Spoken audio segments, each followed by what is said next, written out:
So now you come to Muzdalifah. The first thing that you do is you pray your Salatul Maghrib and Salatul Isha. You combine the two prayers. The adhan is called, one iqamah is said, and Salatul Maghrib is done. As soon as Salatul Maghrib is completed, then Salatul Isha is prayed. Obviously, there's no congregational form there because people are arriving at different times, so the groups within themselves just get someone to lead the Salat and they do their Salatul Maghrib and Salatul Isha there. Now, no matter how late you get to Muzdalifah, whether it be 2 in the morning, 3 in the morning, you will not do your Maghrib and Isha until you have arrived in Muzdalifah. No matter how late. Even Maghrib, keep that in mind, yes. It could be at 2 in the morning, but you will be combining the two prayers. No matter how late you get there, you will be doing your Salatul Maghrib and Isha there. And now it's time for you to look for your pebbles. You have to collect your pebbles. It is sunnah to collect your pebbles in Muzdalifah. A lot of people don't do it. You know, they start collecting pebbles somewhere else and they get them from somewhere else. It's not sunnah. The Prophet ﷺ collected his pebbles in Muzdalifah. So we should make an effort to go and collect our pebbles in Muzdalifah. Correct me if I'm wrong. The water ran out in Muzdalifah last year. Right. Okay, yes, the water ran out, believe it or not. So see, now you're being tested now. You're really being tested. So be prepared. Don't complain when you get there. Imagine they have water for 2.5, 3 million people. Imagine what happened 20, 30, 40, 50 years ago. SubhanAllah, you know, they went on camels and they had their water. They used to carry their water with them.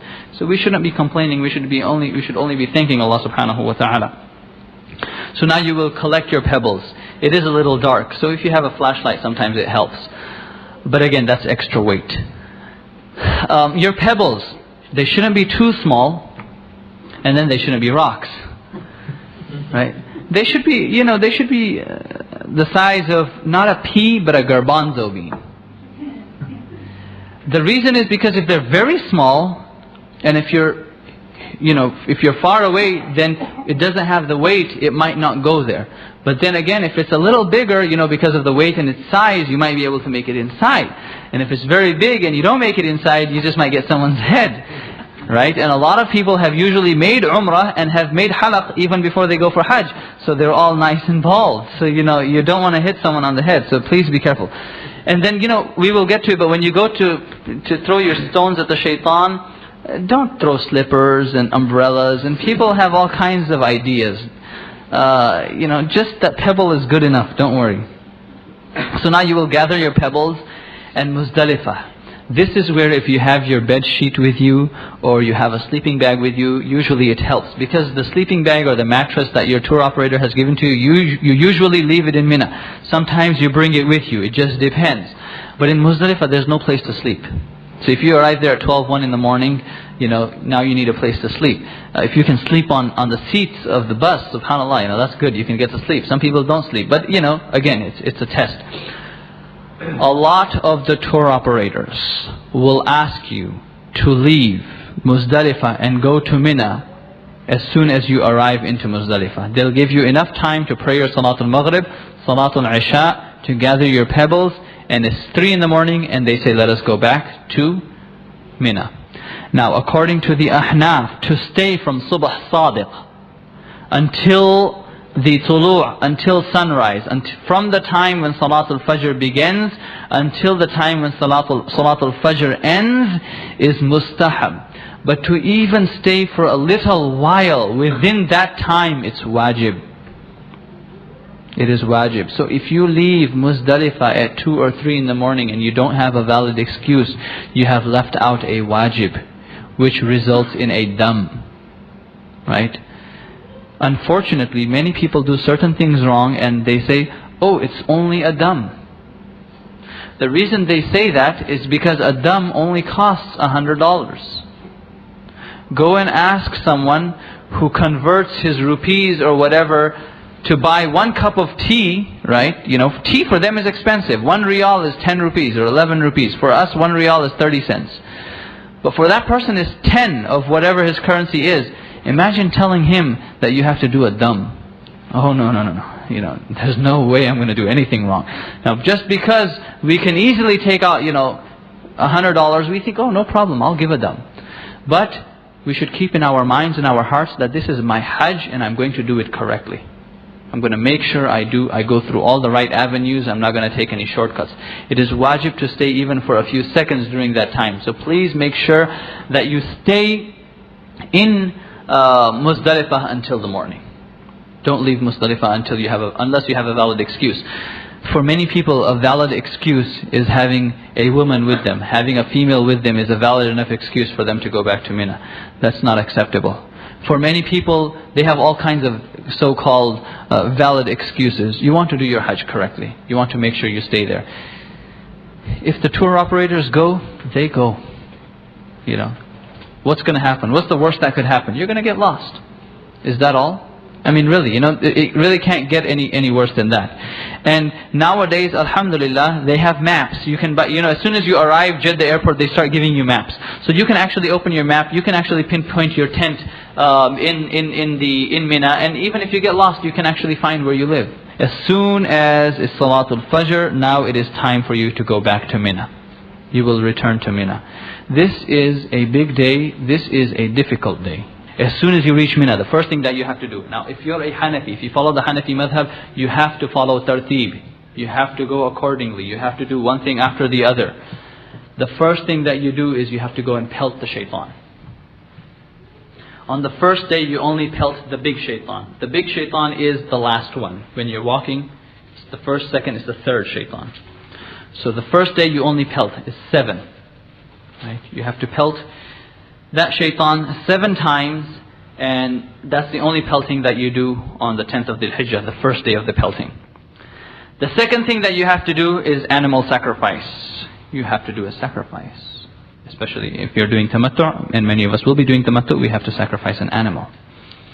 And the third thing that you have to do is shave, the halaqa, getting your hair cut. Now, if you follow the Hanafi madhab, it is difficult. It is difficult.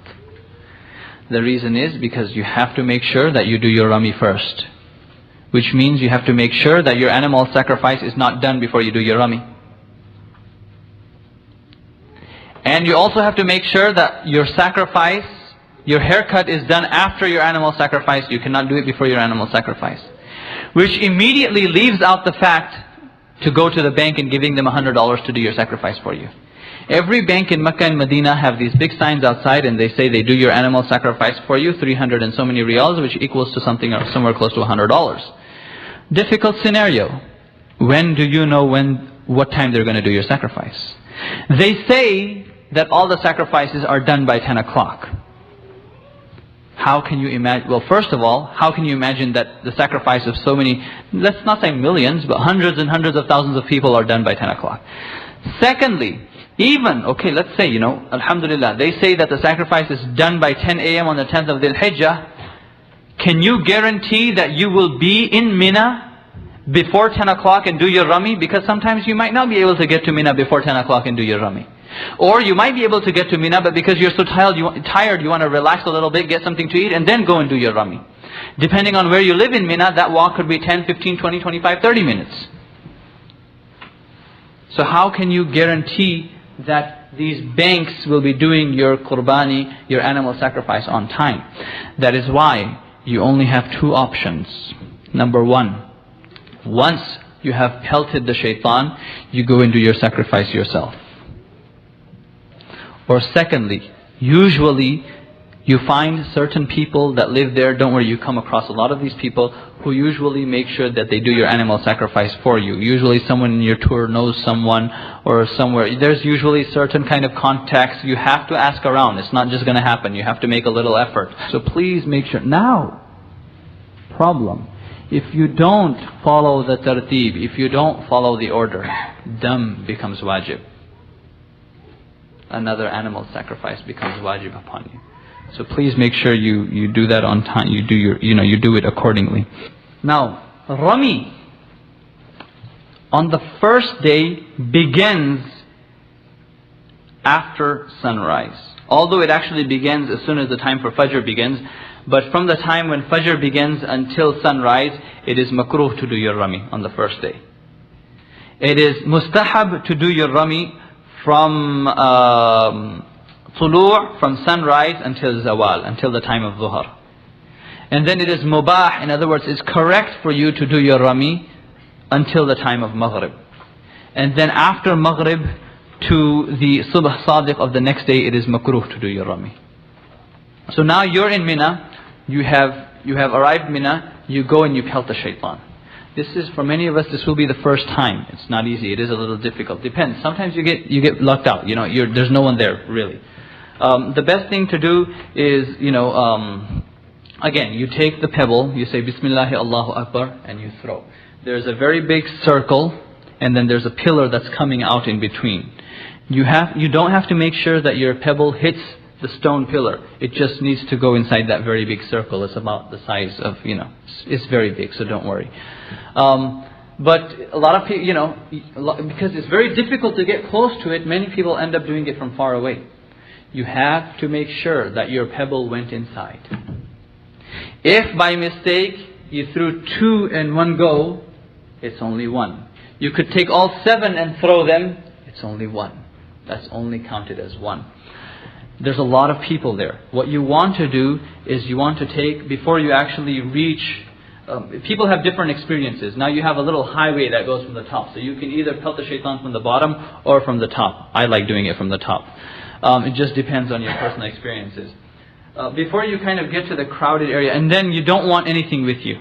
Nothing, not even a bottle of water. Although you really need water when you come out the other side, but you don't even want that with you. It gets very difficult and tense. I would take out my pebbles, about 10 pebbles in my left hand, and then I would go. And as I would come close, I would, pelt the shaitan 7 times, move to the side, take out another few, and do the second shaitan, take out another few, and then do the third one. But obviously the first day you only have to do 1. That is kind of well, it's not a practice run, but you only have to do 1, so it's a little easier. So you go towards there, close by, and you pelt the shaitan. You say Bismillah Allahu Akbar, 1, 2, 3, 4, 5, 6, 7.